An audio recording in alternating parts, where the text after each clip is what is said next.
The note burned against my palm as I read it for the third time. The words shaking harder than the city beneath the Alpha King's glass tower. Your fiancé sold you out. They're in position. Asterisk, I should have torn it up, laughed it off, called security, but I knew better, because the woman who slipped it into my hand was shaking, her pulse wild where our fingers brushed, and fear like that doesn't lie. Asterisk, I looked up from the note to find her already walking away through the crowd, dark hair loose down her back, shoulders squared like she'd decided something that could not be undone. The gala music swelled, champagne glasses chimed, and somewhere above us the city lights glittered like nothing in the world could ever go wrong. I followed her anyway. Asterisk, wait, I said, catching her wrist near the terrace doors. She flinched but didn't pull away. Her eyes met mine, storm gray, fierce, and heartbreakingly familiar in a way I couldn't place. Who are you? Asterisk, she swallowed. Someone who doesn't want you dead. Asterisk, the terrace was empty. The night wind sharp with rain. Below us, the river cut through the city like a blade. I studied her face, every instinct I had on edge. You understand what you're accusing, I said quietly. That note is treason if it's a lie. Asterisk, it's worse if it's true. She shot back. They're planning to take you tonight, during the toast. Your inner circle is compromised. Your fiancé, her voice cracked. Just for a second. She made a deal.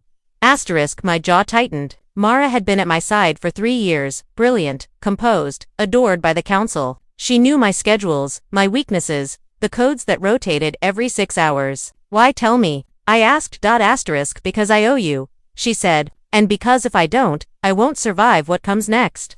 Asterisk, the rain started then, a sudden downpour that soaked the terrace in seconds. She laughed under her breath, a sound that carried both relief and dread. You're running out of time.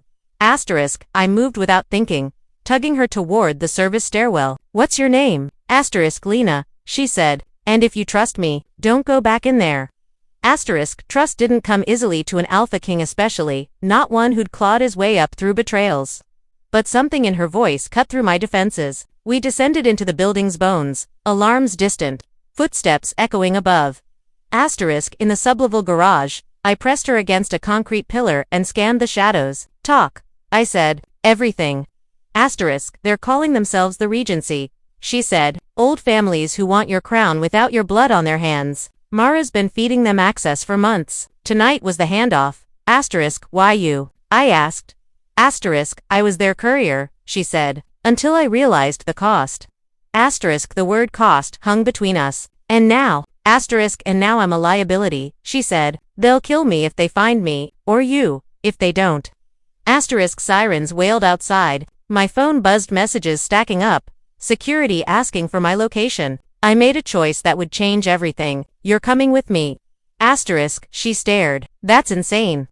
Asterisk, so is staying, I said. I don't abandon people who warn me. Asterisk, we escaped through a maintenance exit into the rain-slicked alley. My driver, rerouting us to a safe house above the old theater district. The city blurred by, my mind racing. Every familiar name suddenly felt suspect. Every memory of Mara replayed under harsh light. Asterisk, at the safe house, Lena paced while I locked the doors. You didn't have to bring me, she said. Asterisk, I did, I replied, because I don't think you're done telling the truth. Asterisk, she stopped, breathing uneven. I used to work for the council's intelligence arm. I was burned out, broke, and angry. The Regency offered money and purpose. I told myself it was politics. Her eyes lifted to mine. Then I saw what they planned for you.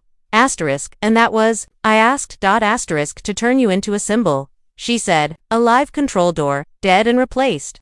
Asterisk, silence pressed in. I poured 2 glasses of whiskey and handed her one. Our fingers touched again, and this time neither of us pulled away. The connection startled me, a spark that felt dangerous and right. Asterisk, over the next days, we moved like ghosts. I dismantled my inner circle piece by piece, feeding false schedules, watching who flinched. Lena helped me map the Regency's routes, their tells. At night, we talked about mistakes, about the city, about the weight of crowns and the price of survival. Asterisk, the intimacy crept in quietly, a shared smile over burnt coffee, her hand on my arm when a message cut too close. The way she listened, really listened, like I wasn't just a title. I caught myself watching her when she didn't know, the curve of determination in her mouth, the sadness she tried to hide. Asterisk, you don't trust easily, she said one night, sitting on the fire escape with the city humming below. Neither do you, I answered. She smiled, soft and rueful. Guess that makes us even. The trap snapped shut a week later. We were driving when the convoy boxed us in, armored vans screaming to a halt. Smoke filled the street. I pulled Lena down as gunfire cracked the air. My heart pounded not with fear for myself, but with a sharp, terrifying clarity for her.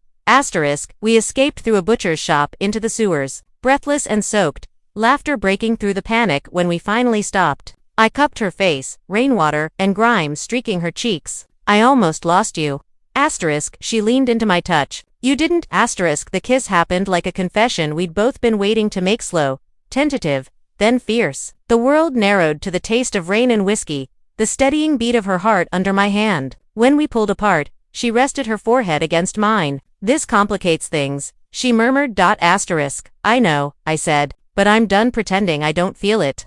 The twist came with a truth that shattered the fragile peace we'd built. I intercepted a coded transmission and realized the Regency's endgame wasn't just MIT, was Lena. She wasn't a liability, she was the key. The deal Mara made, traded my access for Lena's capture. Lena had been groomed years ago, her lineage tied to the old bloodlines. She was their rightful queen, the one they needed to legitimize the coup.